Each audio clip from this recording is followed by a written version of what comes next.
going on YouTube? Welcome back to the channel. I think it's been like a month or 3 weeks since I put out my last video, but I have good reason for that. Your boy actually got married, wifed up about a month ago, and then we went to Thailand on our honeymoon for about 2 weeks after that. So I've been gone for 3 weeks, but we are back with content. We have a couple videos lined up, so I can't wait to start making videos again. I miss interacting with you guys, my subscribers, making videos, editing, the whole process. But in today's video, we're going to be installing the ApexBuilt front mount intakes. So huge shout out to ApexBuilt. Make sure you guys check them out. Everything will be linked in the description below. But again, I'm glad to be back. The wedding was amazing. The honeymoon was amazing. Thailand was beautiful. We had so many good experiences, and it's always great to see other people's cultures and stuff like that. And after our honeymoon, you know, I told my wife and I told myself that, you know, I want to do more experiences, more traveling this year, but I still have plenty of car content to film. But I want to thank you guys for clicking on this video. Again, it's good to be back. Make sure you guys drop a like and subscribe, follow me on Instagram, and now let's get into this video. Alright, we are back in the garage staring at the F80 disassembled, and you guys see my bumper is off right here.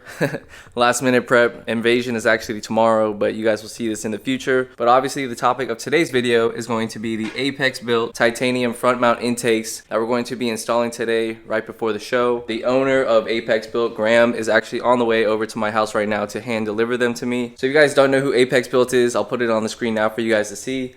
That M5 on their home screen is actually Graham's personal car that kind of started it all. That thing is super kitted, super badass. But if you guys don't know who ApexBuilt is, they have high quality performance parts for BMWs, for the 890 Supra. So, you know, if you need any downpipes, doesn't have to be titanium. They have intercoolers, charge pipes, and intakes, of course. So if you guys need any performance parts, make sure you guys check them out. It'll be the first link in the description below. We're gonna put them on today and have them ready for the show. I can't freaking wait. So we'll get more into the details, you know, once he gets to my house. All right, so ApexBuilt just dropped off the titanium intakes. Aston, what do you think? They look absolutely incredible. Again, these are front mount intakes, not just normal intakes. So you guys probably already saw this at the show. Conan, what do you think? She says they're beautiful. You guys see it right here. Again, we did the sunset rose finish, which is mostly gold and a little bit of purple, and the quality looks amazing. But now we are going to tackle the front mount intake install, which should be pretty straightforward. I watched a video from Brian Keys Motorsports install it, and all we really have to do is take off carbon strut brace, the front intake box right here, and then obviously this intake box, and then there's just some plastic shrouding we're gonna have to like kind of wiggle out. It's just held in by a couple tabs. And of course, same thing on the other side. And then we're gonna have to take this little rubber cover off. Probably gonna have to trim like a little semicircle, like a little half moon, so we can get the silicone coupler through this. And then this is where the front filters will sit. I was also talking to Graham at ApexBuilt, and a lot of people have their concerns with front mount intakes, like with water getting in, or their IATs or AFRs reading too high. But that is not the case, he said. He's actually tracked his M5 plenty of times, and he said the reading never changes. And he also talked about another factor with front mount intakes, about the rain and water getting into the filters and then into the intakes. He said these filters are basically water sealed, so I shouldn't worry about that. And then last thing, in my opinion, I think front mount intakes, one, look amazing, and two, they actually bring in cooler air, because most intakes that people have, like InGen, MST, even Turi, I mean, they are basically cycling this hot engine air back into the turbo, so you're not really getting cool air. So I think there is a benefit power-wise to running these front mounts. So that is just my 2 cents. But now let's get them installed into the car. This is not going to be a step-by-step DIY, but we will talk about the difference between this V2 version and then the V1 that you see online.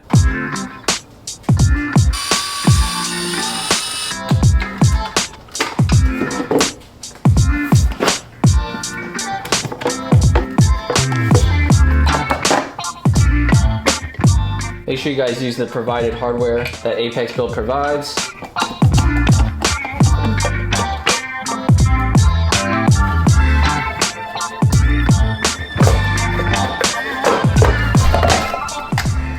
That boy Aston is back on the channel, ready to install some intakes.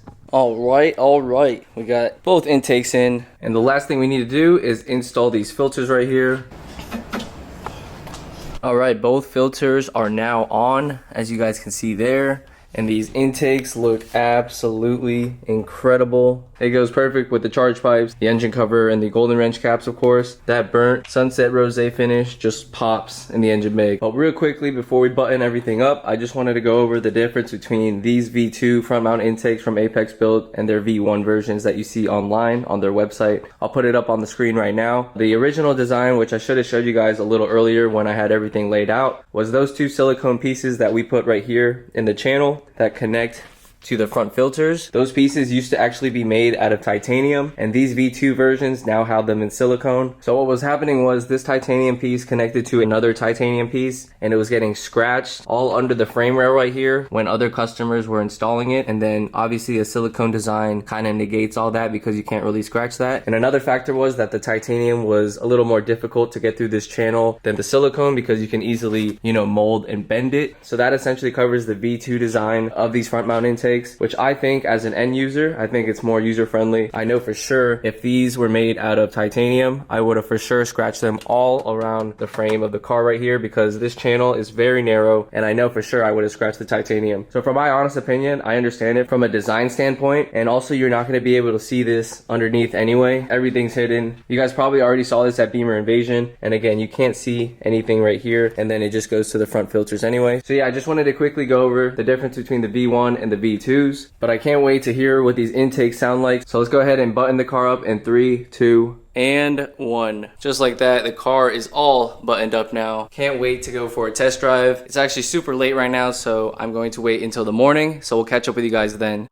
We're gonna go test out these front mount intakes. I don't know if you guys can see them peeping through the front grills right there. They look super subtle, but also badass at the same time. But yeah, let's go warm up the car and see what we hear inside the cabin. In my honest opinion, my exhaust is probably too loud to actually hear the intakes from inside the cabin. But I think if we close the valves, we'll be able to hear it a lot better. So let's go ahead and test that theory out.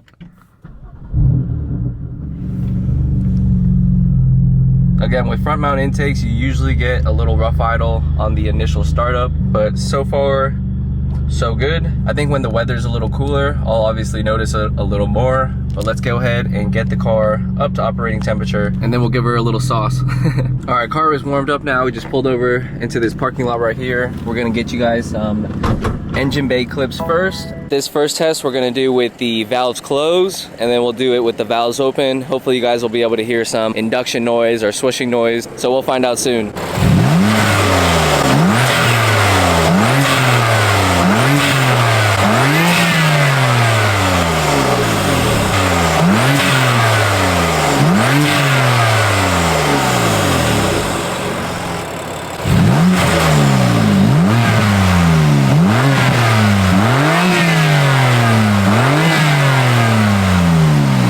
Alright, so from watching that footage back, the intakes you can definitely hear when the valves are closed. You can hear the turbo spooling and the intake, they sound amazing. But you guys probably heard once I opened up the valves, I don't know if my exhaust is just too loud. The intake noise just kind of got like drowned out. Couldn't really hear them anymore. But I'm gonna get you guys one more angle outside the car, and then we'll get some POVs inside the car.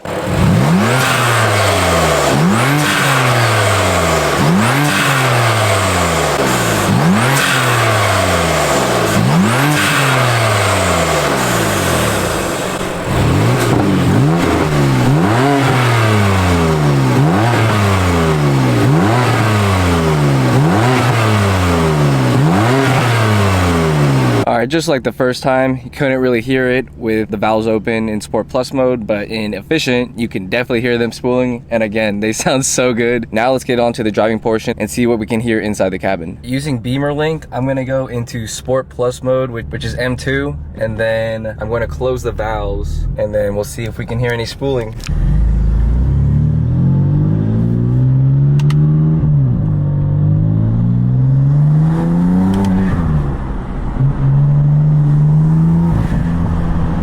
Yeah, you can hear the flutter a little bit.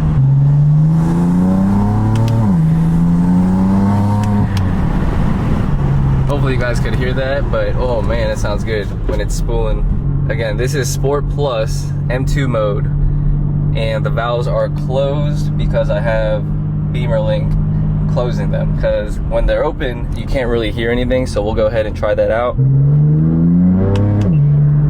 Yeah, the exhaust note is just drowning out all the intake noises. Let's crack the windows just a little bit, see if you guys can hear the difference.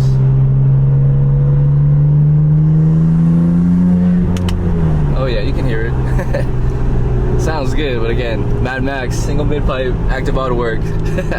Sounds so good.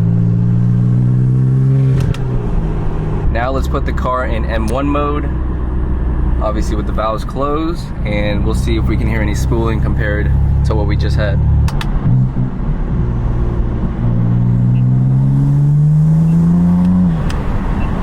Oh yeah, you can hear them spooling so much more with the valves closed and just in efficient mode. Maybe because the turbos are just working harder, but woo, that flutter though. Here's the same thing, Sport Plus, valves open.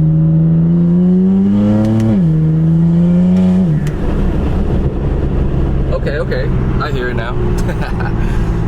It all depends on what RPM we're at and, you know, how fast we're going, I guess, because the higher RPMs you can't really hear any induction noise because the exhaust note obviously just gets louder as we rev it out. But at the lower RPM, I would say up until like 4 or 5K, you can like noticeably hear the turbo spooling through the intakes and it sounds amazing.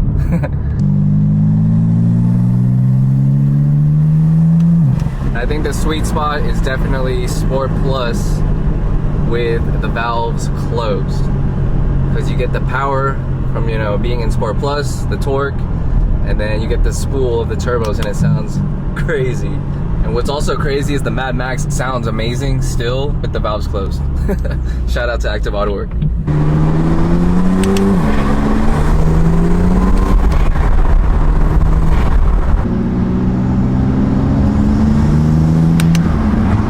This is valves open, Sport Plus, everything.